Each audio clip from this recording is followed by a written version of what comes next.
AK-47 से firing, Rahul Gandhi का मोदी सरकार पर हमला, बिहार से दिल्ली तक बवाल। क्या अमित शाह की कुर्सी पर अब खतरे में है? क्या धर्मेंद्र प्रधान के बाद अब निशाने पर अमित शाह? जी हाँ, क्या छात्रों के आंदोलन ने सरकार को बैकफुट पर ला दिया है? क्या अब अमित शाह की कुर्सी पर सबसे बड़ा राजनीतिक संकट मंडरा रहा है? क्या बिहार में AK-47 फायरिंग का वायरल वीडियो अब देश की राजनीति का सबसे बड़ा मुद्दा बन चुका है? और आखिर उस घायल छात्र से राहुल गांधी ने फोन पर क्या बात की जिसकी चर्चा पूरे देश में हो रही है? आज के इस वीडियो में मैं आपको पूरा घटनाक्रम टाइमलाइन के हिसाब से बताऊंगी कि कौन कौन से दावे किए गए, किन बातों की आधिकारिक पुष्टि हुई और किन मामलों में अभी भी जांच जारी है। तो वीडियो को आखिर तक जरूर देखें। नमस्कार, मैं हूं आपके साथ उन्नति कोटियाल और आप देख रहे हैं PRB। देखिए, देश की राजनीति में इस समय छात्रों के आंदोलन और उससे जुड़े घटनाक्रम को लेकर काफी हलचल देखने को मिल रही है। पिछले कुछ दिनों में कई राज्य से प्रदर्शन, हिरासत, FIR और पुलिस कार्रवाई की खबरें सामने आ रही है। इसी बीच कुछ संगठनों और विपक्ष दलों ने आरोप लगाया कि छात्रों पर जरूरत से ज्यादा कार्रवाई की गई है। उनका कहना है कि कई जगह प्रदर्शनकारी को हिरासत में लिया गया और उनके खिलाफ केस दर्ज किए गए हैं। दूसरी ओर संबंधित पुलिस प्रशासन का कहना है कि कानून व्यवस्था बनाए रखने के लिए आवश्यक कदम उठाए गए हैं और जहां भी किसी कार्रवाई की समीक्षा जरूरी है वहां जांच की जा रही है। अब बात करते हैं उस मुद्दे की जिसने सबसे ज्यादा सुर्खियां बटोरी है। सोशल मीडिया पर दावा किया गया कि बिहार में एक प्रदर्शन के दौरान AK-47 से फायरिंग की गई है। इस दावे के बाद राजनीतिक विवाद काफी बढ़ गया। आप जरा ये वीडियो देखिए कि किस तरह ये जो पुलिसकर्मी है हाथ में AK-47 लेके फायरिंग कर रहा है और बच्चों के पीछे भाग रहा है। ऐसे में सवाल उठ रहे हैं कि AK-47 आतंकियों या फिर अपराधियों से निपटने के लिए बनाई गई थी या छात्रों के लिए। हालांकि बिहार पुलिस ने आधिकारिक बयान जारी करते हुए कहा कि संबंधित जवान द्वारा की गई फायरिंग हवाई फायरिंग की गई थी। किसी व्यक्ति के घायल होने की पुष्टि नहीं हुई है और पूरे मामले की जांच जारी है। साथ में ही संबंधित पुलिसकर्मी को निलंबित भी किए जाने की जानकारी सामने आई है।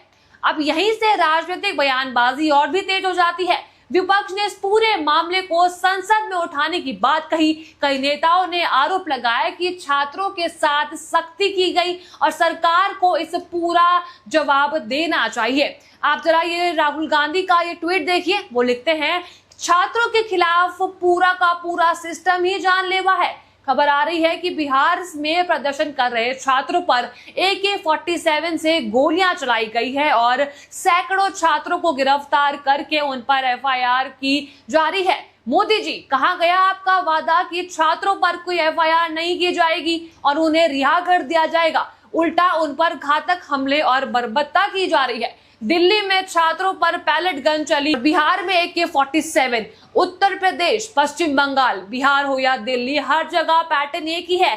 पहले भी कहा है, ये सरकार झूठी है, सुधार इनके बस का नहीं है, अपनी बातों से मुकर जाएगी और हर तरकीब से छात्रों की आवाज दबाएगी। मोदी जी, देश के छात्रों से माफी मांगिए और जिन्होंने छात्रों पर हमला किया है, उन्हें कुचला है, उन पर कार्रवाई कीजिए, छात्रों पर नहीं। और साथ में ही राहुल गांधी ने उस छात्र से भी फोन पर बात करी है जो फायरिंग में घायल हुआ था। जरा आप उनका ये वीडियो सुनिए कि उन्होंने क्या कुछ बात करी। हेलो जी, नमस्ते भैया। कैसे हो भाई? ठीक है। कहाँ तक तुम्हें गोली? कंधे पे लगी है, लेफ्ट साइड में। सीरियस तो नहीं है ना? ठीक हो? हाँ ठीक है, वो हाथ नहीं काम कर रहा है। अच्छा, डॉक्टर क्या कह रहे हैं? कह रहे हैं कि अभी 1 महीने आराम कीजिए, उसके बाद फिर से आके चेकअप होगा, हाथ में क्या हुआ है कैसे। ठीक हो जाएगा, डॉक्टर कह रहे हैं कि ठीक हो जाएगा। हाँ, वो तो बोले हैं ठीक हो जाएगा। ठीक है, घबराए तो नहीं ना ज्यादा? नहीं, घबराए नहीं है, कोई दिक्कत नहीं। ठीक है। अगर वो आप NSU वाले आपकी मदद करते हैं, ठीक है, अगर कोई बात हो तो मुझे बता देना।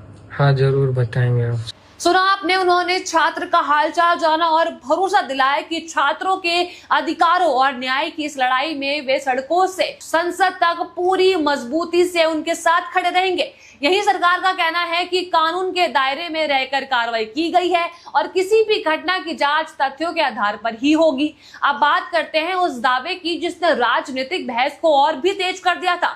कुछ छात्र संगठन और नेताओं ने दावा किया है कि उनके दबाव के बाद कई जगह हिरासत में लिए गए लोगों को छोड़ दिया गया है और कुछ मामलों में दर्ज एफआईआर वापस लेने की प्रक्रिया भी शुरू हुई है। इन दावों के बाद सोशल मीडिया पर यह चर्चा शुरू हो गई कि क्या सरकार ने दबाव में फैसला लिया या ये पहले से तय प्रशासनिक प्रक्रिया थी। इस दौरान कई विपक्षी नेताओं ने प्रेस कॉन्फ्रेंस कर सरकार पर सवाल उठाए। उनका कहना था कि यदि छात्रों के खिलाफ कार्रवाई हुई है तो उसकी निष्पक्ष जांच भी होनी चाहिए। अब उधर सरकार से जुड़े नेताओं का कहना है कि किसी भी प्रकार की अवैध गतिविधि या कानून हाथ में लेने की अनुमति नहीं दी जा सकती है। यानी दोनों पक्ष अपनी अपनी दलीलें दे रहे हैं और राजनीतिक माहौल लगातार गर्म बना हुआ है। अब नजर संसद पर है। माना जा रहा है कि आने वाले सत्रों में विपक्ष इस पूरे मुद्दे को जोर शोर से उठाएगी। वहीं सरकार की कोशिश होगी कि वे अपने फैसलों और कार्रवाई का पक्ष मजबूती से रखे। राजनीतिक एक्सपर्ट्स का मानना है कि ये मामला सिर्फ छात्रों के आंदोलन तक सीमित नहीं रहेगा, बल्कि आने वाले दिनों में ये और बड़ा राजनीतिक मुद्दा बन भी सकता है। अब सवाल आते हैं, क्या प्रशासनिक स्तर पर लिए गए फैसलों को राजनीतिक रंग दिया जा रहा है? क्या फिर विपक्ष इस मुद्दे को संसद से लेकर सड़क तक लगातार उठाकर सरकार पर दबाव बनाए रखेगा? इन सभी सवालों के जवाब आने वाले दिनों में सामने आएंगे जब जांच रिपोर्ट, सरकारी बयान और संसद की बहस आगे बढ़ेगी। फिलहाल इतना जरूर कहा जा सकता है कि ये मुद्दा अभी खत्म नहीं हुआ है। आने वाले दिनों में इस पर और भी राजनीतिक प्रतिक्रियाएं देखने को मिल सकती है। आप इस पूरे मामले को किस तरह देखते हैं? क्या आपको लगता है कि ये प्रशासनिक फैसला था या फिर राजनीतिक दबाव का असर?